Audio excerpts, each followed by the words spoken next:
దేవునికి స్తోత్రం. ప్రియమైన దేవుని పిల్లలారా, రక్తస్రావ రోగము కలిగిన స్త్రీకి స్వస్థత ఏ విధంగా కలిగిన లూకాసు వార్త 8వ అధ్యాయము 43వ వచనం మనం చదువుకుందాం.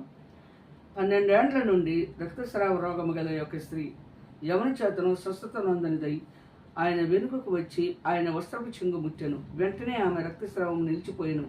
నన్ను ముట్టినది ఎవరని యేసు అడుగగా అందరూ మేమెరుగుమన్ను అన్నప్పుడు పేతురు, ఏలినవాడ, జనసమూహములు క్రిక్కిరిసి నీ మీద పడుచున్నారుగా. యేసు, ఎవడో నన్ను ముట్టెను, ప్రభావం నాలో నుండి వెళ్ళిపోయినదని నాకు తెలిసిన అనెను.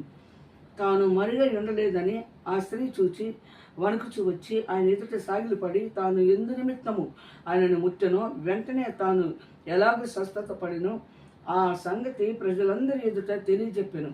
అందుకు ఆయన, కుమారి, నీ విశ్వాసము నిన్ను స్వస్థపరచును, సమాధానము గల దానివై పొమ్మని ఆమెతో చెప్పాను.